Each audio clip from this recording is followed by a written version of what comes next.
असलामुअलैकुम। Good morning सोहणियो। Good morning. लो बई सनी डे, एक होर सनी डे आ गया साड़ी जिंदगी का। हसीन तरीन एक सनी डे होर आ गया वे। बई सनी डे जड़े ने अल्लाह ताला बड़े मेहरबान होए ने कि 2-3 दिन तो धुप निकल रही है, चाहे थोड़ी देर ਲਈ सही। धुप निकल रही है तो धुप जो निकलती है देखो कैसा निखरिया हर चीज़ लगती है, हर चीज़ 'ਚ जान पै जाती है।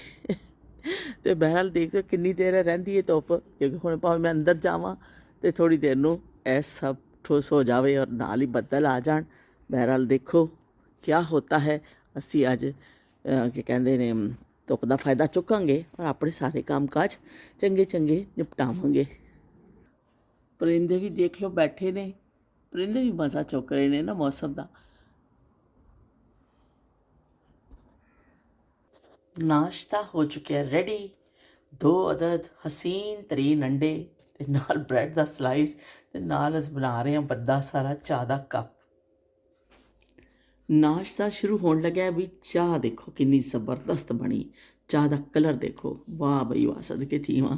ते नाल साड़ी थोड़ी जी मिठाई भी बची हुई है बेसन वाली जी बनाई सी, थोड़ा चा मैं इनू भी खावांगी।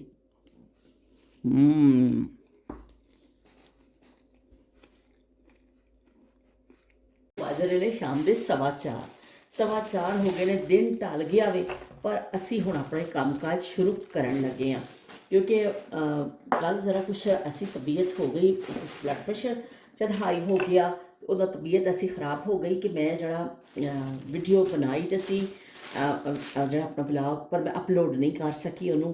ਬੜੀ ਤਬੀਅਤ ਖਰਾਬ ਹੋ ਗਈ ਕਿ ਸਿਰ ਵਿੱਚ ਇੰਨਾ ਦਰਦ ਸੀ ਕਿ ਮੇਰੇ ਕੋਲ ਨਜ਼ਰ ਹੀ ਨਹੀਂ ਲੱਗ ਰਹੀ ਸੀ ਚਸ਼ਮਾ ਪਾ ਕੇ। तो मैनू बड़ी खुशी हुई, यकीन मनो कि तबीयत तो मेरी खराब सी पर उज़मा का मैसेज आया। मैं सुबह जो उठी हाँ उज़मा का मैसेज आया कि बाजी तुहाडा व्लॉग नहीं आया, तुहाडी तबीयत ठीक है, मैनूं अपनी तबीयत दसो कि तुहाडी तबीयत ठीक है कि नहीं। मैनूं इन्ना चंगा लग्या ना उन्हां दा पुछना कि देखो किसी की कमी नूं महसूस करना, किसी नूं हर किसी का इहदा जिगरा नहीं हुंदा समझो। बाज़ लोग तो कहते हैं दफा तो दूर बई नहीं आई जे सानू की होएगा कोई मसला, लेकिन जो कोई मुहब्बत करने वाला होएगा, जिहड़ा तुहाडा कोई ख्याल करता होएगा, उन्हें जरूर तुहाडी फिक्र होएगी कि मैं उहदा पता करा। तो मैं फिर सुबह भी उठी हाँ, बस नाश्ता थोड़ा किया, इस बार मैं लिखिया उस वे मैंने बड़ी खांसी सी, तो फिर मैं जो बहुत ज़्यादा खांसी हो जाती सिर च दर्द भी सी, ये मेरा स्टीमर है, ये मैं पा के दवाई गर्म पानी पा के इस तरह मूँह के अगे रख के इनू फिर मैं साह लैनी हाँ, थोड़ा जा भाफ अंदर जाती है, दवाई जाती है, तो काफ़ी मैनू फिर फायदा हो जाता है। तो मैनू अल्लाह का शुक्र है कि फिर मैं गोली वोली खा के समझो दोबारा भी मैं बैठ गई, मैं कुछ नहीं किया। हुण मैं उठी अपनी हिम्मत जमा करके, मैं क्या नहीं बई वो एक ड्रामा आंदा हुंदा सी ना टीवी ते, मुंशी बंदे अली, कि मुंशी बंदे अली बड़ा मशहूर होया सी कि मुंशी बंदे अली उठ जा हुण तू कोई काम कर, इस तरह अपने तो पोस्ती बन के बैठी रहेंगी तो फिर अब ज़्यादा ही मसला हो जाएगा। तो फिर मैं उठी हाँ, हुण अल्लाह का शुक्र है दवाई ने असर किया वे अलहमदुलिल्लाह। तो हुण मैं बेहतर हाँ। तो मैनू समझ नहीं आ रहा सी पकावां की हुण। एक ट्रैजेडी होर मेरे नाल हो गई। मैं परसों जो आलू मैथी बनाए ना, वो जो आलू थोड़े जे मैं गोभी वास्ते बचाए सन ना, मैनू पता ही नहीं चलिया, मैं किचरे में ही करके वो सुट दिते। वो मैनू हुण पता चलिया, ओए होए होए मैं आलू लभदी तो पता चलिया 3-4 ही बचाए सन कि गोभी थोड़ी जी पई है, मैं 1-2 दिन पा के बना लाँगी।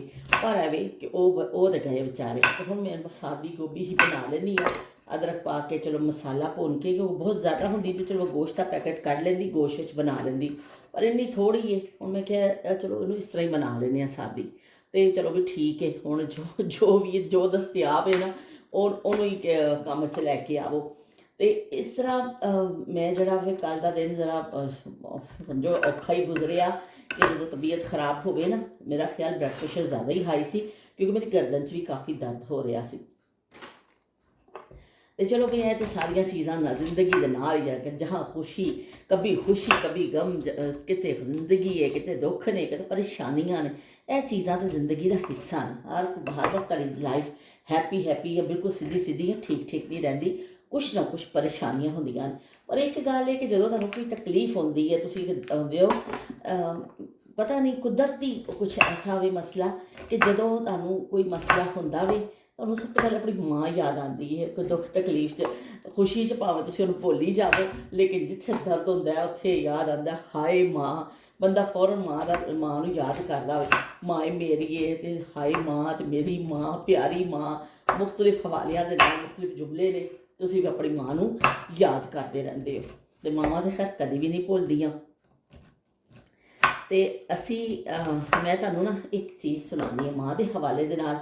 ਮੈਂ ਤੁਹਾਨੂੰ बड़ी अच्छी एक चीज़ है, ठहर जो मैं चश्मा पाना पड़ेगा, चश्माटो बनना पड़ेगा हमें। हम अंधा है, उसके बगैर भाई हम बिल्कुल अंधा है, चश्मे के बगैर हम बिल्कुल अंधा है। तो चलो भाई चश्मे तो बगैर अन्ने यार कोई नहीं, काम तो चल ही रहा चश्मे दे नाल, चश्मा पा लेने तो असी कुछ ना कुछ पढ़ लेने देख के। बिल्कुल इस तरह नहीं है कि हाँ यादां दे हवाले दे नाल देखो कि यादां जिहड़ियां हुंदियां ने साडे पसंदीदा लम्हिਆਂ ਦੀਆਂ ना लाशां हुंदियां ने, पर ਅਸੀਂ ਉਹਨਾਂ ਨੂੰ ਦਫਨਾਉਂਦੇ नहीं क्योंकि सानू ਉਹਨਾਂ ਦੇ मरण ਦਾ यकीन ही नहीं ਹੁੰਦਾ। ओए होए होए बड़ी ज़बरदस्त है गल ਇਹ मैं मां ਦੇ हवाले दे नाल ख्वाजा तारिक साहब ने मैनू परसों भेजी सी ते मैनू बहुत अच्छी लगी सी है ਤੇ ਮਾਂ ਦੇ ਹਵਾਲੇ ਦੇ ਨਾਲ। ਤੇ ਮੈਂ ਤੁਹਾਨੂੰ ਸੁਣਾਉਂਦੀ ਹਾਂ। ਮਾਂ ਤੇਰੇ ਬਗੈਰ खुशबू चराग और ना धुआं, माँ तेरे बगैर वीरान हो गया है जहाँ, माँ तेरे बगैर वहशत सी हो रही है दरो बाम से मुझे, खाने को आ रहा है मकान, माँ तेरे बगैर जिसमें तेरी दुआ का हवाला था मेरे पास, वो शहर खो गया है कहाँ, माँ तेरे बगैर पहुँचेगा कौन अश्क लगाकर मुझे गले, समझेगा कौन मेरी जुबां, माँ तेरे बगैर जो हो सके तो मुझको बुला ले जहाँ है तू, मैं क्या करूँगा रह के यहाँ, माँ तेरे बगैर। ओए होए होए माँ तेरे बगैर, वाकई माँ तो बगैर जड़ा ना जिंदगी ताड़ी बड़ी अधूरी लगती है। तो एक है भी बहुत अच्छी ख्वाजा तारक ने ही मैनू भेजी सी। चंगा वेला मोड़ विसाइयां तेनू कादी थोड़ विसाइयां, गुमसुम बैठी कमलियां वांगू अंदर चुपदा शोर विसाइयां, अजलों हारे बख्त जे होवन चलदा नहीं फिर जोर विसाइयां, तेरे हथ विच डोर विसाइयां, उतली दा की जोर विसाइयां, मैं ते सिफर बराबर भी नहीं, तू ही लख करोड़ विसाइयां। वाकई बई तू ही लख करोड़ ते वसाइयां। ते लो बई माँ के हवाले दे नाल भी असी गल कर ली कि जदों तकलीफ विच तुसी हुंदे हो ना तुहानूं माँ याद आ जाती। तो चलो ए मैं गोभी कट लईए, इनू थोड़ा जिहा इहदे विच पा के ना कुकर दे विच ते थोड़े पानी पा के मैं चुल्हे ते चढ़ा देवांगी, हल्का जिहा उबाला आएगा तो असीं एकदम पानी इहदा कट देवांगे। तो उहदे नाल फिर होएगा कि थोड़ा जिहा इहदी स्मैल वगैरह निकल जाती है। तो फिर तो मसाला भुन के असीं पा दा, हल्का जिहा बॉयल करना वे, बहुत ज़्यादा इहनूं असीं बॉयल नहीं करांगे। तो चलो जी ठीक है, यह हो गया गोभी की कटिंग हो गई। हुण आ जाने प्याज वाल गंढा गंढा जड़ा वे यह भी बड़ा भी शानदार चीज़ है। तो गंढे को तुसी आसान ना समझियो, हल्का नहीं लेना गंढे को, कि गंढा जड़ा वे नायाब जमानिया में गंढे की बड़ी अफादियत सी, खाते तो है ही सन लोग, अज भी खाते हैं। लेकिन जो सफ़र किया जाता सी ना, तो मैं ईशा जैसे बच्चों को दस रही हाँ जिन्होंने बिल्कुल नहीं पता, कि जिन्होंने जमाने देखे ने, असी भी खैर वो जमाने बिल्कुल देखे नहीं ने। साड़ी अम्मी दसते होंदे सन कि गंढा फड़ के लोग की कहते ने लारे देखो, कोई भी चीज़ तुहानूं कोई दसदा होवे ना तो फिर तुहाडे काम आती है, तुसीं सुणदे हो, तुहाडे हाफसियां च। मैनूं भी मैं वो जमाना देखिया नहीं कि गंढा फड़ के जो लोग चलते सन, पर एवें कि साडी अम्मी सानूं सुणांदे हुंदे सन किस्से, ते असीं फिर उन्होंने जहन नशीन कर लिया, समझो साढ़े जहन में बस गए। इसी तरह मैं अज के बच्चों को दसनी हाँ कि गंढा इस तरह फड़ लिया जाता सी, छिल के साबता गंढा इस तरह मुट्ठी च फड़ लिया जाता सी, मैं दो टुकड़े कर लिया ना इस तरह, तो लोग पैदल चलते सन। इस तरह पैदल चलना तो बई उन्ना फिर होंदा सी कोई जरासीम वगैरह तुहानूं नहीं लगता सी, तुसीं पैदल चलते सो। गंढे च इन्नी अफादियत है बहुत ज़्यादा। तो साडे नबी पाक सल्लल्लाहु अलैहि वसल्लम का भी फरमान है कि जो तुसीं किसी नवें शहर जाओ ਉੱਥੇ ਸਭ ਤੋਂ ਪਹਿਲੇ ਪਿਆਜ਼ ਖਾ ਲਵੋ ਉੱਥੇ ਦਾ, ਤਾਂ ਤੁਸੀਂ ਬਿਮਾਰੀਆਂ ਤੋਂ ਬਚ ਜਾਓਗੇ। ਤੇ ਦੇਖੋ ਇਹਦੇ 'ਚ ਕਿੰਨੀ ਅਫਾਦੀਅਤ ਹੈ, ਔਰ ਦੇਖੋ ਇਹਦੇ ਉੱਪਰ ਕਿੰਨੀ ਇੱਕ ਲੇਅਰ ਅੱਲਾਹ ਤਾਲਾ ਨੇ ਲਾਈ ਹੈ, ਪਤਲੀ ਜਿਹੀ ਕਿੰਨੀ ਪ੍ਰੋਟੈਕਸ਼ਨ ਲੇਅਰ ਹੈ ਕਿ ਇਹ ਜਦੋਂ ਤੱਕ ਇਹ ਲੇਅਰ ਅਸੀਂ ਨਹੀਂ ਉਤਾਰਦੇ ਤੇ ਗੰਡਾ ਕਿੰਨਾ ਸੇਫ ਰਹਿੰਦਾ, ਕਿੰਨੇ ਕਿੰਨੇ ਮਹੀਨੇ ਚੱਲ ਜਾਂਦਾ ਵੇ। ਫਿਰ ਜਦੋਂ ਅਸੀਂ ਉਤਾਰ ਲੈਂਦੇ ਹਾਂ ਤਾਂ ਫਿਰ ਉਹਨੂੰ ਇਸਤੇਮਾਲ ਕਰਨੇ ਅੱਜ ਕੱਢਣਾ, ਫਿਰ ਭਾਵੇਂ ਥੋੜ੍ਹੀ ਦੇਰ 'ਚ ਖਰਾਬ ਹੋ ਜਾਏ, ਇੰਨੀ ਜਲਦੀ ਤਾਂ ਨਹੀਂ ਖਰਾਬ ਹੁੰਦਾ, ਲੇਕਿਨ ਜਿੰਨੀ ਦੇਰ ਲੇਅਰ 'ਚ ਪਿਆ ਰਹੇਗਾ ਭਾਵੇਂ 2 ਮਹੀਨੇ ਪਿਆ ਰਹੇ। ਤੇ ਪਹਿਲੇ ਜ਼ਮਾਨੇ 'ਚ ਇਸ ਤਰ੍ਹਾਂ ਹੀ ਹੁੰਦਾ ਸੀ। ਹੁਣ ਤੇ ਬਾਜ਼ਾਰ 'ਚ ਆਮ ਮਿਲ ਜਾਂਦਾ ਗੰਢੇ ਦੀ ਬੋਰੀਆਂ ਵੀ ਜਿਹੜੀਆਂ ਨੇ ਨਾ ਇਕੱਠੀਆਂ ਹੀ ਲੈ ਕੇ ਲੋਕ ਬੋਰੀਆਂ ਨੂੰ ਇਕੱਠੀਆਂ ਬੋਰੀਆਂ ਨੂੰ ਜਾਂ ਤਾਂ ਫਿਰ ਉਹਨਾਂ ਨੂੰ ਟੋਕਰੀਆਂ 'ਚ ਪਾ ਕੇ ਪਿਆਜ਼ ਨੂੰ ਰੱਖ ਦਿੱਤਾ ਜਾਂਦਾ ਸੀ ਸਟੋਰ ਵਿੱਚ ਕਿਤੇ, ਜਾਂ ਫਿਰ ਕੁਝ ਖੁੱਲ੍ਹੀ ਜਗ੍ਹਾ ਐਸੇ ਖਿਲਾਰ ਕੇ ਨਾ ਐਸਾ ਕਰਕੇ ਕਿਤੇ ਖਿਲਾਰ ਦਿੱਤਾ ਜਾਂਦਾ ਸੀ। ਉਹਦੇ ਨਾਲ ਫਿਰ ਹੁੰਦਾ ਸੀ ਕਿ ਜਿਹੜਾ ਪਿਆਜ਼ ਖਰਾਬ ਨਹੀਂ ਹੁੰਦਾ ਸੀ ਔਰ ਕਾਫੀ ਅਰਸਾ ਚੱਲ ਜਾਂਦਾ ਸੀ। ਉਸ ਜ਼ਮਾਨੇ ਵਿੱਚ ਇਸ ਤਰ੍ਹਾਂ ਜਗ੍ਹਾ ਜਗ੍ਹਾ ਦੁਕਾਨਾਂ ਨਹੀਂ ਹੁੰਦੀਆਂ ਸਨ ਕਿ ਤੁਸੀਂ ਜਾਓ ਤੇ 1 ਕਿਲੋ ਚੀਜ਼ ਦੇ ਦਿਓ ਭਾਜੀ, ਤੇ ਭਾਜੀ 2 ਕਿਲੋ ਦੇ ਦਿਓ ਤੇ 4 ਕਿਲੋ ਲੈ ਲਓ। ਉਦੋਂ ਫਿਰ ਜ਼ਿਆਦਾਤਰ ਲੋਕ ਇਸ ਤਰ੍ਹਾਂ ਇਕੱਠਾ ਰਾਸ਼ਨ, ਕਿ ਕਣਕ ਵੀ ਇਕੱਠੀ ਲੈ ਕੇ ਰੱਖ ਲਈ ਜਾਂਦੀ ਸੀ ਤੇ ਕਣਕ ਜਿਹੜੀ ਹੈ ਉਹਨੂੰ ਫਿਰ ਪਸਾ ਲਿਆ ਜਾਂਦਾ ਸੀ, ਭੜੋਲਿਆਂ ਵਿੱਚ ਕਣਕ ਰੱਖ ਦਿੱਤੀ ਜਾਂਦੀ ਸੀ ਸਾਲ ਭਰ ਦੀ ਲੈ ਕੇ, ਤੇ ਉਹਨੂੰ ਫਿਰ ਵਕਤ ਜ਼ਰੂਰਤ ਕੱਢ ਕੇ ਫਿਰ ਉਹਨੂੰ ਛੱਜ ਦੇ ਨਾਲ ਛੱਟ ਕੇ ਉਹਨਾਂ ਨੂੰ ਫਿਰ ਉਹ ਕਰ ਲਿਆ ਜਾਂਦਾ ਸੀ। ਇਸ ਤਰ੍ਹਾਂ ਫਿਰ ਲੋਕ ਚੀਜ਼ਾਂ ਆਪਣੀਆਂ ਇਸਤੇਮਾਲ ਕਰਦੇ ਸਨ ਤੇ ਇਕੱਠਾ ਇਕੱਠਾ ਰਾਸ਼ਨ। ਮੇਰੇ ਅੱਬੂ ਅੱਲਾ ਜੰਨਤ ਨਸੀਬ ਕਰੇ ਉਹਨਾਂ ਨੂੰ, ਅੱਲਾ ਪਾਕ ਉਹਨਾਂ ਨੂੰ ਜਨਤਾਂ ਵਿੱਚ ਜਗ੍ਹਾ ਦੇਵੇ। ਅਸੀਂ ਜਦੋਂ ਅੱਬੂ ਕੋ ਪੁੱਛਣਾ ਅੱਬੂ ਜੀ ਕੀ ਪਕਾਈਏ, ਅੱਬੂ ਨੇ ਕਹਿਣਾ ਛੋਲਿਆਂ ਦੀ ਦਾਲ ਪਕਾ ਲਵੋ, ਤੇ ਅਸੀਂ ਕਹਿਣਾ ਠੀਕ ਹੈ। ਅਸੀਂ ਕਹਿਣਾ ਅੱਬੂ ਕੋਈ ਚੰਗੀ ਜੀ ਫਰਮਾਇਸ਼ ਕਰਨਗੇ, ਪਰ ਅੱਬੂ ਫਰਮਾਇਸ਼ ਕਰ ਦਿੰਦੇ ਸੀ ਛੋਲਿਆਂ ਦੀ ਦਾਲ ਦੀ। ਅਸੀਂ ਜਦੋਂ ਵੀ ਪੁੱਛਣਾ ਅਸੀਂ ਕਹਿਣਾ ਅੱਬੂ ਤੁਹਾਡੇ ਕੋਲ ਤਾਂ ਪੁੱਛਣਾ ਹੀ ਫਜ਼ੂਲ ਹੈ, ਕਿ ਕਹਿੰਦੇ ਫਿਰ ਤੁਸੀਂ ਮੇਰੇ ਕੋਲ ਪੁੱਛਦੇ ਕਿਉਂ ਹੋ, ਮੈਂ ਤਾਂ ਇਹੀ ਕਹਿਣਾ। ਇੱਕ ਦਿਨ ਮੈਂ ਅੱਬੂ ਕੋ ਕਿਹਾ, ਮੈਂ ਕਿਹਾ ਅੱਬੂ ਜੀ ਤੁਸੀਂ, ਇੱਕ ਮਿੰਟ ਮੈਂ ਚੁੱਲੀ ਧੋ ਲਵਾਂ, ਕਿ ਤੁਸੀਂ ਜਿਹੜਾ ਛੋਲਿਆਂ ਦੀ ਦਾਲ ਦਾ ਹਰ ਵੇਲੇ ਕਹਿੰਦੇ ਰਹਿੰਦੇ ਹੋ ਤੇ ਇੰਨਾ ਤੁਹਾਡਾ ਦਿਲ ਨਹੀਂ ਭਰਦਾ ਛੋਲਿਆਂ ਦੀ ਦਾਲ ਖਾ ਖਾ ਕੇ, ਕਿ ਇੰਨਾ ਜਦੋਂ ਵੀ ਤੁਹਾਡੇ ਕੋਲ ਪੁੱਛੋ। ਅੱਬੂ ਕਹਿੰਦੇ ਬੇਟਾ ਕਿ ਸਾਡੇ ਜਿਹੜਾ ਜਦੋਂ ਮੇਰੇ ਵਾਲਿਦ ਫੌਤ ਹੋਏ ਸਨ ਤੇ ਉਦੋਂ ਸਾਡੇ ਘਰ ਛੋਲਿਆਂ ਦੀ ਦਾਲ ਦੀ ਬੋਰੀ ਪਈ ਸੀ ਸਟੋਰ 'ਚ, ਰਾਸ਼ਨ ਕਣਕ ਪਈ ਹੁੰਦੀ ਸੀ, ਹੋਰ ਛੋਟੇ ਮੋਟੇ ਅਜਨਾਸ ਵਗੈਰਾ ਪਈਆਂ ਹੁੰਦੀਆਂ ਸਨ, ਲੇਕਿਨ ਚਨਿਆਂ ਦੀ ਦਾਲ, ਛੋਲਿਆਂ ਦੀ ਦਾਲ ਜਿਹਨੂੰ ਕਹਿੰਦੇ ਨੇ, ਉਹਦੀ ਇੱਕ ਪੂਰੀ ਬੋਰੀ ਪਈ ਸੀ। ਤੇ ਸਾਡੀ ਮਾਂ ਰੋਜ਼ਾਨਾ ਕੱਢਦੀ ਸੀ ਉਹ 'ਚੋਂ ਔਰ ਸਾਨੂੰ ਉਹ ਜਿਹੜਾ ਪਕਾ ਕੇ ਦਾਲ ਤੇ ਨਾਲ ਰੋਟੀ, ਸਾਨੂੰ ਰੋਟੀ ਦੇ ਦਿੰਦੀ ਸੀ ਕਿ ਸਾਡੇ ਵਾਲਿਦ ਨਹੀਂ ਰਹੇ ਸਨ ਸਿਰ 'ਤੇ, ਸਾਨੂੰ ਫਿਰ ਸਾਡੇ ਕੋਲ ਇੰਨੇ ਖਰਾਜਾਤ ਨਹੀਂ ਹੁੰਦੇ ਸਨ, ਤੇ ਅਸੀਂ ਫਿਰ ਉਹ ਛੋਲਿਆਂ ਦੀ ਦਾਲ ਬੜਾ ਅਰਸਾ ਖਾਧੀ ਜਦੋਂ ਤੱਕ ਬੋਰੀ ਮੁੱਕੀ ਨਹੀਂ। ਤੇ ਤਕਰੀਬਨ ਅੱਬੂ ਕਹਿੰਦੇ 6 ਮਹੀਨੇ ਅਸੀਂ ਛੋਲਿਆਂ ਦੀ ਦਾਲ ਹੀ ਖਾਂਦੇ ਰਹੇ ਉਦੋਂ ਦੀ। ਸਾਨੂੰ ਮੈਂ ਕਿਹਾ ਇੰਨੀ ਅੱਜ ਦੇ ਬੱਚੇ ਤੇ जे कहना भी ऐसी यह चीज़ खा लो तो कहते नहीं हमने तो अभी ये कल खाई है, हम तो नहीं खा रहे अभी, तो हमने अभी ये कल खाया है। तो उस जमाने देखो 6-6 महीने लोग एक चीज़ खा लेंदे सन अपने उहदे वास्ते कि चलो जी असी अपना गुजारा करना। तो हुण वो ज़माने नहीं रहे, हुण वो ज़माने नायाब हो गए। हुण नायाब ज़मानियां नूं तुसीं बस ढूंढते रहोगे, वो ज़माने मिलने नहीं ने। तो हुण वो कहते लेकिन उन्होंने असीं गल्लां असीं करते रहांगे। और जिवें मैं अगे कहा कि लाशां जिहड़ियां ने साडे पसंदीदा लम्हियां दीयां लाशां हुंदियां ने, असीं उन्हां नूं मरण नहीं देवांगे, असीं उन्हां नूं जिंदा रखांगे। ते अज मैनूं एक होर चीज़ मिल गई, सुरमेदानी। मैं इस दराज विच कर रही सी, मैं देखा एक हुंदी सी स्टील टाइप की, मैटल टाइप की हुंदी सी, वो बहुत सुरमेदानियां चलदियां सन, ते इह सुरमेदानी भी चलदी सी। ते लोकां ने अखां 'च पाना सुरमा, ते सुरमे की वो तासीर होंदी सी ना कि अख की बिनाई जिहड़ी है तुहाडी बड़ी अच्छी रहिंदी सी, कि लोग सुरमा पाते सन, सिर च लाना तेल, कंघी करनी ते नाल सुरमा पाना।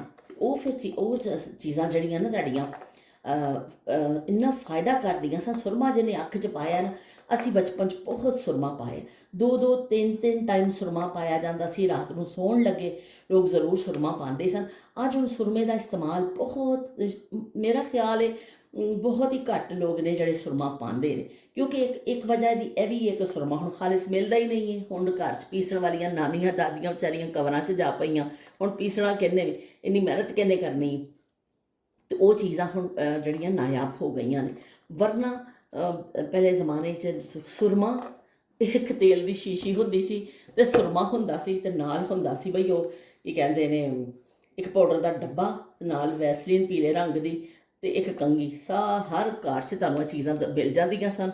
बस मूँह धोवो तो वैसलीन बुल्लां ते ला लवो, जे लानी है तो पाउडर जरूर लाने हुंदे सा। असीं इन्ना शौक हुंदा सी पाउडर लाण दा, ओए होए ਇੰਨਾ ਸ਼ੌਕ ਹੁਣ ਮੈਨੂੰ ਹੈਰਤ ਹੁੰਦੀ ਹੈ ਕਿ ਅੱਜ ਕੱਲ੍ਹ ਦੇ ਬੱਚੀਆਂ ਮਤਲਬ ਮੇਕਅਪ ਵਗੈਰਾ ਤਾਂ ਬਹੁਤ ਰੁਝਾਨ ਹੈ ਬੱਚੀਆਂ ਦਾ ਮੇਕਅਪ ਵੱਲ, ਪਰ ਹੁਣ ਪਾਊਡਰ ਕੋਈ ਮੂੰਹ 'ਤੇ ਨਹੀਂ ਲਾਉਂਦਾ। ਅਸੀਂ ਤਾਂ ਨਹਾ ਕੇ ਸਾਡਾ ਬਿਲਕੁਲ ਐਸਾ ਦਾ ਅਵਲੀਨ ਫਰਜ਼ ਜਿਹੜਾ ਹੁੰਦਾ ਸੀ ਨਾ ਸਾਡੇ ਉੱਤੇ, ਉਹ ਹੁੰਦਾ ਸੀ ਪਾਊਡਰ ਲਾਉਣਾ ਨਹੀਂ, ਤੇ ਪਤਾ ਨਹੀਂ ਫਿਰ ਕੀ ਸਾਡੇ 'ਤੇ ਕੋਈ ਜੁਰਮਾਨਾ ਹੋ ਜਾਏਗਾ ਕੀ। ਉਹ ਚਿੱਟਾ ਚਿੱਟਾ ਪਾਊਡਰ ਲਿਪ ਲੈਣਾ ਤੇ ਜਿਸਮ 'ਤੇ ਵੀ ਲਾਉਣਾ। ਪਿੱਤ ਪਾਊਡਰ ਦਾ ਵੀ ਇੱਕ ਦੌਰ ਸੀ, ਗਰਮੀ ਆਣੀ ਪਿੱਤ ਪਾਊਡਰ ਲਾਜ਼ਮੀ, ਇਹਨਾਂ ਨੇ ਮੋਟੀ ਪਿੱਤ ਨਿਕਲ ਆਉਂਦੀ ਸੀ, ਪਿੱਤ ਪਾਊਡਰ ਲੋਕ ਲਾਉਂਦੇ ਸਨ ਤੇ ਫਿਰ ਉਹਨੂੰ ਫਿਰ ਠੰਡਕ ਦਾ ਅਹਿਸਾਸ ਹੁੰਦਾ ਸੀ, ਉਹ ਲਾਉਂਦੇ ਹੀ ਠੰਡਾ ਠੰਡਾ ਲੱਗਣਾ। ਤੇ ਪਰ ਐਵੇਂ ਕਿ ਨਾ ਕਿ ਸਿਰ 'ਚ ਪਾਉਣਾ ਤੇਲ, ਥੋੜ੍ਹੇ ਜਿਹੇ ਵਾਲ ਤੁਹਾਡੇ ਅੱਠ ਜਾਂਦੇ ਸਨ ਤੇ ਤੁਸੀਂ ਤੇਲ ਲਾਉਂਦੇ ਸੋ ਤੇ ਕੰਘੀ ਸੋਹਣੀ ਕਰਨੀ, ਤੇ ਉਹ ਵਾਲ ਵੀ ਸੋਹਣੇ ਹੁੰਦੇ ਸਨ ਬੱਚੀਆਂ ਦੇ, ਤੇ ਕੀ ਕਹਿੰਦੇ ਉਹਨਾਂ 'ਚ ਜਾਣ ਦਾ। ਅੱਜ ਅੱਬਲ ਤੇ ਕੋਈ ਤੇਲ ਲਾਉਂਦਾ ਹੀ ਨਹੀਂ, ਤੇ ਉਹ ਬਸ ਤੇਲ ਵੀ ਨਹੀਂ ਲਾਉਂਦੇ, ਉੱਤੋਂ ਸਟੇਟਨਰ ਫੇਰ ਫਿਰ ਕੇ ਤਬਾਹੀ ਫੇਰੀ ਪਈ ਹੈ ਵਾਲਾਂ ਦੀ ਕੁੜੀਆਂ ਨੇ। ਤੇ ਉਹ ਵਾਲ ਉਸ ਤਰ੍ਹਾਂ ਦੇ ਜਾਨਦਾਰ ਨਹੀਂ ਨੇ, ਕਿਉਂਕਿ ਆਇਲਿੰਗ ਬਹੁਤ ਜ਼ਰੂਰੀ ਹੈ। ਤੁਹਾਡਾ ਦਿਮਾਗ ਵੀ ਉਹਨੂੰ ਥੋੜ੍ਹਾ ਜਿਹਾ ਤਾਰ ਹੁੰਦਾ ਵੇ, ਤੇ ਥੋੜ੍ਹਾ ਤੁਹਾਡਾ ਜਿਹੜਾ ਵੀ ਉਹ ਵੀ ਸਹੀ ਹੁੰਦਾ। ਹੁਣ ਮੈਂ ਥੋੜ੍ਹਾ ਜਿਹਾ ਹੱਥ ਧੋਵਾਂ ਤੇ ਤੁਹਾਡੇ ਨਾਲ ਗੱਲ ਕਰ ਰਹੀ ਹਾਂ। ਓਏ ਹੋਏ ਹੋਏ ਯਾਰ ਬੇਕਰੀਮ, ਅੱਜ ਫਿਸ਼ ਵੀ ਬਣਾਉਣੀ ਹੈ ਥੋੜ੍ਹੀ ਜਿਹੀ, ਮੈਂ ਫਿਸ਼ ਵੀ ਕੱਢੀ ਸੀ, 2-3 ਪੈਕਟ, 2-3 ਐਸੇ ਨੇ। ਮੈਂ ਕਿਹਾ ਚਲੋ ਨਾਲ ਗੋਭੀ ਥੋੜ੍ਹੀ ਹੈ ਨਾ, ਤੇ ਥੋੜ੍ਹੀ ਜਿਹੀ ਮੈਂ ਫਿਸ਼ ਬਣਾ ਲਾਂਗੀ ਤੇ ਚਲੋ ਹੋ ਜਾਏਗਾ, ਸਾਡਾ ਖਾਣ ਦਾ ਹੋ ਜਾਏਗਾ। ਅਨਾਰ ਇੰਨੇ ਦਿਨ ਦੇ ਆਏ ਪਏ ਸਨ, ਇੱਕ ਜਿਹੜੇ ਨਾ ਹਲੇ ਕੱਢਣੇ ਨੇ, ਤੇ ਇਹਨੂੰ ਜਿਹੜਾ ਨਾ ਅੱਜ ਫਿਰ ਟਿਕਾਣੇ ਲਾਵਾਂਗੇ, ਖਾਵਾਂਗੇ। ਅਨਾਰ ਵੀ ਕਹਿੰਦੇ 100 ਕੀ ਕਹਿੰਦੇ 100 ਬਿਮਾਰ ਇੱਕ ਅਨਾਰ। ਚਲੋ ਜੀ ਕੰਮ ਮੈਂ ਆਪਣਾ ਰੋਕ ਦਿੱਤਾ ਵੇ। ਮੈਨੂੰ ਇੱਕਦਮ ਇੰਨੀ ਗਰਮੀ ਲੱਗੀ ਹੈ ਨਾ ਅੰਦਰ, ਪਤਾ ਨਹੀਂ ਕੈਸਾ ਮੌਸਮ ਹੈ, ਇੱਕਦਮ ਫਿਰ ਤੁਹਾਨੂੰ ਗਰਮੀ ਲੱਗਦੀ, ਮੈਨੂੰ ਪਸੀਨੇ ਆ ਗਏ ਮੇਰੇ ਕੋਲ। ਔਰ ਮੇਰੇ ਪਿੱਛੇ ਜਿਹੜਾ ਕਹਿੰਦੇ ਨੇ ਮੋਰਾਂ 'ਚ ਬੜੀ ਦਰਦ ਸ਼ੁਰੂ ਹੋ ਗਈ, ਇੱਕਦਮ ਐਸਾ ਦਰਦ ਅਹਿਸਾਸ ਹੋਇਆ, ਸੇਕ ਜਿਵੇਂ ਪੈ ਰਿਹਾ ਵੇ। ਤੇ ਮੈਂ 2 ਮਿੰਟ ਕੰਮ ਰੋਕ ਕੇ ਬਾਹਰ ਆ ਗਈ ਹਾਂ ਕਿ ਥੋੜ੍ਹਾ ਜਿਹੀ ਤਾਜ਼ੀ ਹਵਾ ਲੈ ਲਵਾਂ, ਤੇ ਫਿਰ ਮੈਂ ਅੰਦਰ ਜਾਂਦੀ ਹਾਂ, ਕਿਉਂਕਿ ਅੱਜ ਹਵਾ ਖਾਸੀ ਤੇਜ਼ ਹੈ। ਸਨੀ ਡੇ ਤੇ ਹੈਗਾ ਸੀ, ਕੱਲ੍ਹ ਬਹੁਤ ਅੱਛਾ ਦਿਨ ਸੀ, ਕੱਲ੍ਹ ਇੰਨਾ ਅੱਛਾ ਦਿਨ ਸੀ ਨਾ ਕਿ ਨਾਲ ਹਵਾ ਇੰਨੀ ਤੇਜ਼ ਨਹੀਂ ਸੀ। ਪਰ ਸਾਡੇ ਇਲਾਕੇ 'ਚ ਪਿੱਛੋਂ ਪੂਰੀ ਸਿੱਧੀ ਦੇਖੋ ਇੱਥੋਂ ਹਵਾ ਆਉਂਦੀ ਹੈ, ਕੋਈ ਡੱਕ ਨਹੀਂ ਹੈ, ਤੇ ਉਹ ਫਿਰ ਕੀ ਕਹਿੰਦੇ ਨੇ ਬਹੁਤ ਤੇਜ਼ ਹਵਾ ਆਉਂਦੀ ਹੈ। ਪੌਦੇ ਵੀ ਸਾਡੇ ਵਿਚਾਰੇ ਉੱਡ ਜਾਂਦੇ ਨੇ, ਪੱਤੇ ਛੱਤੇ ਸਭ ਉੱਡ ਜਾਂਦੇ ਨੇ। ਤੇ ਸੁਰਮੇ ਦੀ ਗੱਲ ਹੋ ਰਹੀ ਸੀ, ਸੁਰਮੇਦਾਨੀ ਅੱਜ ਮੈਨੂੰ ਮਿਲ ਗਈ, ਤੇ ਸੁਰਮੇ ਦੇ ਹਵਾਲੇ ਦੇ ਨਾਲ ਵੀ ਯਾਦ ਆ ਗਿਆ ਕਿ ਉਹ ਹਰ ਘਰ 'ਚ ਸੁਰਮੇਦਾਨੀ ਹੁੰਦੀ ਸੀ। ਸਾਡੀ ਅੰਮੀ ਨੇ ਵੀ ਸੁਰਮਚੂ ਮੋਟਾ ਦੇਖ ਕੇ ਲੈਣਾ, ਅੰਮੀ ਨੇ ਕਹਿਣਾ ਮੋਟਾ ਸੁਰਮਚੂ ਹੁੰਦਾ ਹੈ ਨਾ, ਅੱਖ ਖੁੱਲ੍ਹਦੀ ਉਹਦੇ ਨਾਲ, ਅੱਖ ਚੰਗੀ ਹੁੰਦੀ ਬੱਚੇ ਦੀ। ਬੱਚੇ ਨੂੰ ਸਪੈਸ਼ਲੀ ਪੈਦਾ ਹੁੰਦੇ ਹੀ ਸਭ ਤੋਂ ਪਹਿਲੇ ਉਹਨੂੰ ਨਹਾ ਧੋ ਕੇ ਕਰਕੇ ਸਭ ਤੋਂ ਪਹਿਲੇ ਖੋਰਚੇ ਫੇਰੇ ਜਾਂਦੇ ਸਨ ਅੱਖਾਂ 'ਚ। ਅੱਜ ਤੁਸੀਂ ਸਵਾਲ ਹੀ ਪੈਦਾ ਹੁੰਦਾ ਕਿਸੇ ਬੱਚੇ ਨੂੰ ਅੱਖ 'ਚ ਸੁਰਮਾ ਪਾ ਦੇਵੋ, ਡਾਕਟਰਸ ਕਹਿੰਦੇ ਨੇ ਅੱਖਾਂ ਖਰਾਬ ਕਰਨੀਆਂ ਨੇ, ਤੁਸੀਂ ਕਰਦੇ ਕੀ ਪਏ ਹੋ। ਉਸ ਜ਼ਮਾਨੇ 'ਚ ਪਹਿਲਾ ਫਰੀਜ਼ਾ ਹੁੰਦਾ ਸੀ, ਬੱਚੇ ਨੂੰ ਨਵਾ ਧਵਾ ਕੇ ਅਜ਼ਾਨ ਦੇਵੋ, ਤਿਆਰ ਕਰੋ, ਤੇ ਉਹਨੂੰ ਫਿਰ ਸ਼ਹਿਦ ਚਟਾਓ ਤੇ ਅੱਖਾਂ 'ਚ ਸੁਰਮਾ ਪਾਓ, ਤੇ ਸੁਰਮਾ 2-2 3-3 ਦਫਾ ਪਾਇਆ ਜਾਂਦਾ ਸੀ। ਤੇ ਉਹ ਹੁਣ ਜ਼ਮਾਨੇ ਨਾਯਾਬ ਹੋ ਗਏ। ਮੈਂ ਵੀ ਅਸੀਂ ਆਪਣੇ ਬਚਪਨ 'ਚ ਇੰਨਾ ਸੁਰਮਾ ਪਾਇਆ, ਇੰਨਾ ਸੁਰਮਾ ਪਾਇਆ ਕਿ ਸ਼ਾਇਦ ਪਤਾ ਕਿਲੋਆਂ ਦੇ ਹਿਸਾਬ ਨਾਲ ਸ਼ਾਇਦ ਅਸੀਂ ਇਸਤੇਮਾਲ ਕੀਤਾ ਹੋਵੇ, ਕਿ ਮੈਨੂੰ ਯਾਦ ਨਹੀਂ ਕਿ ਅਸੀਂ ਕਿੰਨਾ ਪਾਇਆ, ਲੇਕਿਨ 2-2 3-3 ਦਫਾ ਦਿਨ ਵਿੱਚ ਪਾਉਂਦੇ ਹੁੰਦੇ ਸਾਂ। ਔਰ ਉਸ ਜ਼ਮਾਨੇ 'ਚ ਸੁਰਮਾ ਮੈਂ ਕਿਸੇ ਨੂੰ ਪਾ ਕੇ ਦਿਖਾਵਾਂਗੀ, ਇਹ ਕਾਲੀ ਗਰੇ 'ਚ ਹੋਇਆ ਸੁਰਮਾ ਦੇ ਇਸ ਤਰ੍ਹਾਂ ਕਰਕੇ ਨਾ ਇੱਕ ਬੂੰਡਾ ਖਿੱਚਿਆ ਜਾਂਦਾ ਸੀ, ਐਡੇ ਲੰਮੇ ਬੂੰਡੇ, ਉਹ ਬੜਾ ਅੱਛਾ ਲੱਗਦਾ ਸੀ। ਸਾਡੀ ਅੰਮੀ ਨੇ ਹਮੇਸ਼ਾ ਸਾਨੂੰ ਬੂੰਡਿਆਂ ਵਾਲੇ ਸੁਰਮੇ ਲਾਉਂਦੇ ਸਨ, ਅੰਮੀ ਨੇ ਖਿੱਚ ਕੇ ਉਹ ਬੂੰਡੀ ਖਿੱਚਣੀ, ਉਹ ਇੰਨਾ ਪਿਆਰਾ ਲੱਗਣਾ। ਮੈਂ ਤੇ ਮਜ਼ੇ ਦੀ ਗੱਲ ਹੈ, ਸਕੂਲ ਵਿੱਚ ਮਸ਼ਹੂਰ ਹੀ ਸੁਰਮੇ ਵਾਲੀ ਲੜਕੀ ਦੇ ਨਾਂ ਸੀ, ਸੁਰਮੇ ਵਾਲੀ, ਉਹ ਇੰਨਾ ਸੁਰਮਾ ਪਾਉਂਦੀ ਸੀ ਕਿ ਸਾਰੇ ਸਕੂਲ 'ਚ ਮਸ਼ਹੂਰ ਹੋ ਗਈ ਸੀ ਕੋਈ ਸੁਰਮੇ ਵਾਲੀ। ਤੇ ਉਹ ਕੀ ਕਹਿੰਦੇ ਨੇ, ਉਹ ਇੱਕ ਜ਼ਮਾਨਾ ਸੀ, ਤੇ ਸੁਰਮੇ ਨਾਲ ਤੇ ਬਈ ਅਸੀਂ ਹਮੇਸ਼ਾ ਪਾਇਆ, ਖੁਦ ਵੀ ਸ਼ੌਕ ਨਾਲ ਪਾਇਆ, ਸਾਡੀ ਮਾਂ ਨੇ ਵੀ ਸਾਨੂੰ ਫੜ ਕੇ ਪਾਇਆ, ਸਾਡੀਆਂ ਗੁੱਤਾਂ ਕੀਤੀਆਂ ਤੇਲ ਲਾ ਕੇ। ਪਰ ਉਸ ਜ਼ਮਾਨੇ ਦੀਆਂ ਬੱਚੀਆਂ ਜਿਹੜਾ ਨਾ ਇਹ ਚੀਜ਼ਾਂ ਇਸਤੇਮਾਲ ਕਰਦੀਆਂ ਸਨ, ਔਰ ਉਹਨਾਂ ਕੋਲ ਹੋਰ ਇੰਨਾ ਨਹੀਂ ਹੁੰਦਾ ਸੀ ਕਿ ਬਈ ਕੋਈ ਹੋਰ ਚੀਜ਼ਾਂ ਉਹਨਾਂ ਕੋਲ ਹੋਣ। ਅੱਜ ਦੇ ਜ਼ਮਾਨੇ 'ਚ ਮਸਨੂਈ ਦੌਰ ਆ ਗਿਆ ਵੇ, ਤੁਸੀਂ ਡਾਈਟ ਅੱਛੀ ਨਹੀਂ ਖਾ ਰਹੇ ਹੋ, ਕਿ ਡਾਈਟਿੰਗ ਕਰ ਰਹੇ ਹੋ, ਨਹੀਂ ਅਸੀਂ ਨਹੀਂ ਖਾਣਾ, ਔਰ ਲੇਕਿਨ ਤੁਸੀਂ ਡਾਈਟ ਅੱਛੀ ਨਹੀਂ ਖਾ ਰਹੇ, ਲੇਕਿਨ ਪ੍ਰੋਡਕਟ ਮਹਿੰਗੇ ਲੈ ਕੇ ਸਕਿਨ 'ਤੇ ਲਾ ਰਹੇ ਕਿ ਸਾਡੀ ਸਕਿਨ ਚੰਗੀ ਹੋ ਜਾਏ। ਉਹ ਕੰਮ ਅਕਲੋ, ਸਾਡੇ ਅੱਬੂ ਕਹਿੰਦੇ ਸੀ ਕੰਬਖਤੋ, ਮੈਂ ਤਾਂ ਇਹੀ ਕਹਾਂਗੀ ਕੰਬਖਤੋ, ਕਿ ਤੁਸੀਂ ਅੱਛੀ ਡਾਈਟ ਖਾਓ, ਅੱਛੇ ਸਿਰ ਨੂੰ ਕਦੀ ਤੇਲ ਚਸੋ, ਅੱਛੀ ਖੁਰਾਕ ਖਾਓ, ਤੁਹਾਡੇ ਚਿਹਰੇ 'ਤੇ ਖੁਦ ਹੀ ਉਹ ਆਏਗਾ। ਲੇਕਿਨ ਨਹੀਂ, ਖੁਰਾਕ ਅੰਦਰ ਪਾਣੀ ਨਹੀਂ, ਅਸੀਂ ਇਹ ਨਹੀਂ ਖਾਣਾ, ਅਸੀਂ ਉਹ ਨਹੀਂ ਖਾਣਾ, ਅਸੀਂ ਉਹ ਨਹੀਂ ਖਾਣਾ। ਤੇ ਪ੍ਰੋਡਕਟ ਕਹਿੰਦੇ ਨੇ ਬੱਚੀਆਂ ਕਿ ਅਸੀਂ ਬਈ ਮਹਿੰਗੀ ਤੋਂ ਮਹਿੰਗੀ ਲਾਈਏ, ਅਸੀਂ ਸੋਹਣੀਆਂ ਬਣ ਜਾਈਏ, ਤੇ ਬਈ ਅੰਦਰੋਂ ਹੀ ਤੁਹਾਡੀ ਮਜ਼ਬੂਤੀ ਨਹੀਂ ਹੋਏਗੀ ਤੇ ਕਿਸ ਤਰ੍ਹਾਂ ਤੁਹਾਡੀ ਸਕਿਨ ਅੱਛੀ ਲੱਗੇਗੀ। ਬਹਿਰਹਾਲ ਹੁਣ ਇਹ ਦੁਨੀਆ ਦੇ ਨਾਲ ਬਹੁਤ ਸਾਰੀਆਂ ਚੀਜ਼ਾਂ ਬਦਲ ਗਈਆਂ ਨੇ। ਹੁਣ ਜਿਹਨਾਂ ਚੀਜ਼ਾਂ ਨੂੰ ਅਸੀਂ ਬਿਊਟੀ ਪ੍ਰੋਡਕਟ ਕਹਿੰਦੇ ਹੁੰਦੇ ਸਾਂ, ਸਾਡੇ ਵਾਸਤੇ ਜਿਹੜੇ ਬਿਊਟੀ ਪ੍ਰੋਡਕਟ ਸਨ, ਉਹ ਅੱਜ ਤੇ ਬਸ ਐਸਾ ਹੋ ਗਈਆਂ ਨੇ, ਕਚਰੇ ਵਿੱਚ ਪਈਆਂ ਨੇ ਉਹ ਚੀਜ਼ਾਂ, ਪਰ ਅਸੀਂ ਤਾਂ ਉਹਨਾਂ ਨੂੰ ਇਸਤੇਮਾਲ ਕਰਨੇ ਆ। ਲੇਕਿਨ ਬਿਊਟੀ ਦੇ ਨਾਂ 'ਤੇ ਬਹੁਤ ਕੁਛ ਦੁਨੀਆ 'ਚ ਆ ਗਿਆ। ਇੰਨੀ ਬਿਊਟੀ ਪ੍ਰੋਡਕਟ ਆ ਗਈਆਂ ਨੇ ਕਿ ਮੈਂ ਖੁਦ ਜਾਂਦੀ ਹਾਂ ਮੁਖਤਲਿਫ ਸਟੋਰਾਂ 'ਤੇ, ਮੈਨੂੰ ਸਮਝ ਨਹੀਂ ਲੱਗਦੀ ਕਿ ਅਸੀਂ ਕੀ ਲਈਏ ਤੇ ਕੀ ਨਾ ਲਈਏ, ਸਮਝ ਹੀ ਨਹੀਂ ਲੱਗਦੀ। ਇਸ ਤੋਂ ਕਦੀ ਕੁਛ ਲਿਆ ਹੀ ਨਹੀਂ। ਸਭ ਤੋਂ ਅੱਛੀ ਗੱਲ ਹੈ ਕਿ ਲਵੋ ਹੀ ਨਾ, ਆਪਣੀ ਕਰੀਮ ਹੀ ਇਸਤੇਮਾਲ ਕਰੋ, ਤਿੱਬਤ ਕਰੀਮ, ਤੇ ਆ ਜਾਓ। ਚਲੋ ਜੀ, ਹਵਾ ਦਾ ਝੋਂਕਾ ਲੈ ਲਿਆ ਥੋੜ੍ਹਾ ਜਿਹਾ, ਤੇ ਹੁਣ ਮੈਂ ਅੰਦਰ ਚੱਲਾਂ, ਆਪਣਾ ਬਾਕੀ ਤਾਂ ਅਸੀਂ ਕੰਮ ਕਾਜ ਨਿਪਟਾਈਏ। ਕੋ 5 ਵਜੇ ਚਲੇ ਨੇ, 5 ਵਜੇ ਤੇ ਮੈਂ ਖਾਣਾ ਖਾਂਦੀ ਆ ਸ਼ਾਮ ਦਾ, ਪਰ ਅੱਜ ਹਲੇ ਹਾਂਡੀ ਮੇਰੀ ਪੱਕੀ ਨਹੀਂ, ਤੇ ਮੈਂ ਹੁਣ ਆਪਣੀ ਹਾਂਡੀ ਦੀ ਤਿਆਰੀ ਕਰਾਂ, ਨਾਲ ਬਾਕੀ ਇਹ ਸਾਰਾ ਜਿਹੜਾ ਮੇਰਾ ਖਲਾਰਾ ਪਿਆ ਸਮੇਟਾ, ਤੇ ਫਿਰ ਮੈਂ ਤੁਹਾਨੂੰ ਨਾਲ ਨਾਲ ਸ਼ਾਮਿਲ ਰੱਖਾਂਗੀ। ਗੋਭੀ ਨੂੰ ਅਸੀਂ ਕਟਿੰਗ ਕਰਕੇ ਤੇ ਥੋੜਾ ਪਾਣੀ 'ਚ ਬੋਇਲ, 1-2 ਬੋਇਲ ਦੇ ਦੇਵਾਂਗੇ, ਔਰ ਫਿਰ ਉਹਨੂੰ ਛੰਨੀ 'ਚ ਛਾਣ ਲਵਾਂਗੇ। ਇਹ ਬਹੁਤ ਸਾਦੀ ਜੀ ਰੈਸਪੀ ਹੈ, ਬਹੁਤ ਮਜ਼ੇ ਦੀ ਬਣਦੀ, ਸਾਦੀ ਹਾਂਡੀ ਜਿਹਨੂੰ ਕਹਿੰਦੇ ਨੇ, ਸਾਦੀ ਹਾਂਡੀ। ਕੋਈ ਇਹਦੇ ਵਿੱਚ ਜ਼ਿਆਦਾ ਮਸਾਲੇ ਨਹੀਂ ਜਾਣਗੇ। ਆਇਲ ਨੂੰ ਗਰਮ ਕਰਕੇ ਅਸੀਂ ਇਹਦੇ ਵਿੱਚ ਸੁੱਟ ਦਿੱਤਾ ਪਿਆਜ਼ ਨੂੰ ਥੋੜ੍ਹਾ ਜਿਹਾ ਗੁਲਾਬੀ ਕਰਾਂਗੇ। ਉਸ ਤੋਂ ਬਾਅਦ ਫਿਰ ਅਸੀਂ ਇਹਦੇ ਵਿੱਚ ਟਮਾਟਰ ਔਰ ਹਰੀ ਮਿਰਚ ਜਿਹੜੀ ਅਸੀਂ ਕੱਟ ਕੇ ਰੱਖੀ ਸੀ, ਅਸੀਂ ਉਹ ਪਾਣੀ ਹੈ। ਇਹ ਪਹਿਲੇ ਜ਼ਮਾਨਿਆਂ 'ਚ ਹਾਂਡੀਆਂ ਇਸ ਤਰ੍ਹਾਂ ਹੀ ਪੱਕਦੀਆਂ ਹੁੰਦੀਆਂ ਸਨ, ਸਾਦੀਆਂ ਬਗੈਰ ਮਸਾਲੇ ਦੇ। ਇਹਦੇ ਵਿੱਚ ਕੋਈ ਜ਼ਿਆਦਾ ਮਸਾਲੇ ਨਹੀਂ ਜਾਣਗੇ, ਪਰ ਹਾਂਡੀ ਦਾ ਬਹੁਤ ਮਜ਼ਾ ਆਉਂਦਾ। ਸਬਜ਼ੀ ਦਾ ਆਪਣਾ ਟੇਸਟ ਤੁਹਾਨੂੰ ਮਹਿਸੂਸ ਹੁੰਦਾ ਹੈ। ਜਿਹੜੀ ਵੀ ਸਬਜ਼ੀ ਤੁਸੀਂ ਬਣਾਉਂਦੇ ਹੋ, ਉਹ ਸਬਜ਼ੀ ਦਾ ਆਪਣਾ ਟੇਸਟ ਹੁੰਦਾ ਵੇ। ਇਹਦੇ ਵਿੱਚ ਪਾ ਦੇਵਾਂਗੇ ਨਮਕ, ਮਿਰਚ, ਹਲਦੀ। ਇਹ ਤੁਸੀਂ ਸਾਰੇ ਹਰ ਕੋਈ ਆਪਣੇ ਹਿਸਾਬ ਨਾਲ ਪਾਉਂਦਾ ਹੈ, ਪਰ ਮੈਂ ਤਾਂ ਥੋੜ੍ਹਾ ਜਿਹਾ ਪਰਖਰੀ ਬਣਾਉਂਦੀ ਹਾਂ, ਥੋੜ੍ਹਾ ਤੇਜ਼ ਪਾਉਂਦੀ ਹਾਂ। ਹਰੀ ਮਿਰਚ ਵੀ ਤੇ ਲਾਲ ਮਿਰਚ ਵੀ ਸਬਜ਼ੀ ਬਣਾਓ ਅਤੇ ਅੱਛੀ ਜਿਹੀ ਚਟਪਟੀ ਹੋਣੀ ਚਾਹੀਦੀ ਹੈ, ਖਾਣ 'ਚ ਸਵਾਦ ਆਵੇ। ਅਤੇ ਬਸ ਫਿਰ ਮੈਨੂੰ ਤਾਂ ਅੱਛਾ ਲੱਗਦਾ ਵੇ, ਮੈਂ ਥੋੜ੍ਹਾ ਜਿਹਾ ਜ਼ਿਆਦਾ ਹੀ ਰੱਖਦੀ ਹਾਂ ਮਿਰਚ। ਇਹਦੇ ਵਿੱਚ ਪਾ ਦੇਵਾਂਗੇ ਅਸੀਂ ਅਦਰਕ ਚਾਹੇ ਤੁਸੀਂ ਕੁੱਟਿਆ ਹੋਇਆ ਪਾ ਦਿਓ, ਬਾਰੀਕ ਚੌਪ ਕੀਤਾ ਪਾ ਦਿਓ, ਜਾਂ ਇਸ ਤਰ੍ਹਾਂ ਥੋੜ੍ਹਾ ਕਟਿੰਗ ਵਿੱਚ ਪਾ ਦੇਵੋ, ਉਹ ਤੁਹਾਡੀ ਆਪਣੀ ਚੋਇਸ ਹੈ। ਪਰ ਗੋਭੀ ਵਿੱਚ ਅਦਰਕ ਬਹੁਤ ਮਜ਼ੇ ਦਾ ਵੀ ਲੱਗਦਾ ਹੈ, ਉਹਦੀ ਬਾਦੀ ਵੀ ਖ਼ਤਮ ਹੋ ਜਾਂਦੀ ਹੈ, ਅਤੇ ਮੈਂ ਜ਼ਰੂਰ ਸ਼ਾਮਿਲ ਕਰਨੀ ਆ ਅਦਰਕ ਇਹਦੇ ਵਿੱਚ ਜ਼ਿਆਦਾ ਸਾਰਾ। ਹੁਣ ਅਸੀਂ ਪਾ ਦੇਵਾਂਗੇ, ਮਸਾਲਾ ਭੁੱਜ ਗਿਆ ਵੇ, ਅਤੇ ਅਸੀਂ ਪਾ ਦੇਵਾਂਗੇ ਗੋਭੀ। ਤਾਂ ਚਲੋ ਬਈ, ਹੁਣ ਇਹਨੂੰ ਅਸੀਂ ਹਿਲਾ ਕੇ ਚੰਗੀ ਤਰ੍ਹਾਂ ਹਿਲਾ ਦੇਣਾ ਵੇ। ਜੇ ਆਲੂ ਹੋਣ ਤਾਂ ਆਲੂ ਵੀ ਇਸ ਤਰ੍ਹਾਂ ਹੀ ਨਾਲ ਸ਼ਾਮਿਲ ਹੋ ਜਾਂਦੇ ਨੇ, ਪਰ ਅੱਜ ਮੇਰੇ ਕੋਲ ਆਲੂ ਨਹੀਂ ਸਨ, ਅਤੇ ਅੱਜ ਮੈਂ ਬਸ ਇਕੱਲੀ ਗੋਭੀ ਨੂੰ ਵਿਚਾਰੀ ਨੂੰ ਪਕਾ ਲਿਆ ਕਿ ਚੱਲ ਵੀ ਠੀਕ ਹੈ, ਹੁਣ ਤੂੰ ਕੁਰਬਾਨੀ ਦੇ ਤੂੰ ਇਕੱਲੀ ਜਣੀ ਕੁਰਬਾਨੀ ਦੇ। ਉਹਨਾਂ ਤੇ ਸਾਥੀ ਤੇ ਅੱਜ ਮਿਲਿਆ ਨਹੀਂ ਹੈ, ਆਲੂ ਜਿਹੜਾ ਗਾਇਬ ਹੋ ਚੁੱਕਿਆ ਵੇ, ਅਤੇ ਗੋਭੀ ਵਿਚਾਰੀ ਕਹਿੰਦੀ ਠੀਕ ਹੈ, ਮੈਂ ਹਾਜ਼ਰ ਹਾਂ ਜੀ। ਹੁਣ ਇਹਨੂੰ ਅਸੀਂ ਦਮ 'ਤੇ ਰੱਖ ਦਿੱਤਾ ਵੇ, ਹਲਕੀ ਅੱਗ ਕਰ ਦੇਣੀ ਹੈ, ਆਪਣੇ ਦਮ ਵਿੱਚ ਹੀ ਪੱਕ ਜਾਏਗੀ। ਅਤੇ ਨਾਲ ਮੈਂ ਆਪਣੀ ਫਿਸ਼ ਨੂੰ ਜਿਹੜਾ ਮਸਾਲਾ ਲਾਇਆ ਫਟਾਫਟ, ਕਿਉਂਕਿ ਦੇਰ ਬਹੁਤ ਹੋ ਗਈ ਅੱਜ ਮੈਨੂੰ, ਅਤੇ ਮੈਂ ਹੁਣ ਫਿਸ਼ ਫਰਾਈ ਕਰਨ ਸ਼ੁਰੂ ਕਰ ਰਹੀ ਹਾਂ, ਅਤੇ ਨਾਲ ਹੀ ਮੇਰੀ ਹਾਂਡੀ ਪੱਕ ਰਹੀ ਹੈ। ਅਤੇ ਚਲੋ ਵੀ ਫਿਸ਼ ਮੈਂ ਪਾ ਦਿੱਤੀ ਹੈ, ਅਤੇ ਦੂਸਰੇ ਪਾਸੇ ਹਾਂਡੀ ਨੂੰ ਦਮ ਆ ਗਿਆ, ਅਤੇ ਮੈਂ ਲਾ ਕੇ ਰੋਟੀ ਬਣਾਉਣ ਲੱਗ ਪਈ ਹਾਂ। ਆਪਣੀ ਮਦਦ ਆਪਕੇ ਤਹਿਤ ਇਹ ਰੋਟੀ ਪਾ ਲਈਏ ਤਵੇ 'ਤੇ, ਰੋਟੀ ਪੱਕੇਗੀ ਅਤੇ ਫਿਰ ਅਸੀਂ ਖਾਵਾਂਗੇ ਖਾਣਾ।